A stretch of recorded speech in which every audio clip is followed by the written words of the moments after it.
ഈ എക്സാം ഒക്കെ പ്രിപ്പയർ ചെയ്യുമ്പോൾ ഉണ്ടല്ലോ, എല്ലാവരും ചെയ്യുന്ന ഒരു കോമൺ മിസ്റ്റേക്ക് ഞാൻ പറയട്ടെ. നമുക്കൊക്കെ ഒരു തെറ്റായ ധാരണയുണ്ട്, കൂടുതൽ റിസോഴ്സുകളൊക്കെ സെർച്ച് ചെയ്ത് അല്ലെങ്കിൽ അത് പഠിച്ചാൽ മാത്രമേ നമുക്ക് നല്ല റാങ്ക് കിട്ടുള്ളൂ എന്ന്. പക്ഷെ സത്യം പറഞ്ഞാണ്ടല്ലോ, ഇങ്ങനെ നമ്മൾ നോക്കുന്നതിലൂടെ നമ്മൾ കൂടുതൽ കൺഫ്യൂസ്ഡ് ആവത്തതേ ഉള്ളൂ. നമ്മൾ ഈ ഒരുപാട് ബുക്സ് ഒക്കെ വാങ്ങി കൂട്ടിയിട്ടുണ്ടല്ലോ, അതൊന്നും കംപ്ലീറ്റ് ആക്കാൻ പറ്റാത്തതിലും എത്രയോ നല്ലതാണ് ഒരു ബുക്ക് തന്നെ 3-4 വട്ടം റിവൈസ് ചെയ്യുന്നത്.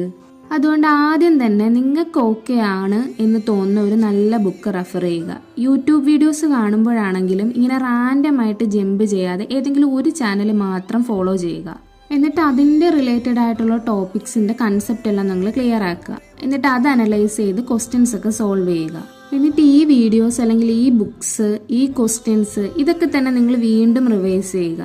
ഇങ്ങനെയാണ് നമ്മൾ കറക്റ്റായിട്ടും എക്സാമിന് പ്രിപ്പയർ ചെയ്യേണ്ടത്. ഞാൻ പറഞ്ഞ ഈ ടിപ്പ് ഉണ്ടല്ലോ, നിങ്ങളൊന്ന് ട്രൈ ചെയ്ത് നോക്ക്.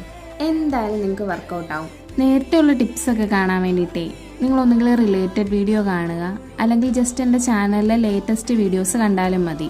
അപ്പം ശരിയെന്നാ, ബാക്കി ടിപ്സ് ഞാൻ നെക്സ്റ്റ് വീഡിയോയിൽ പറയാം.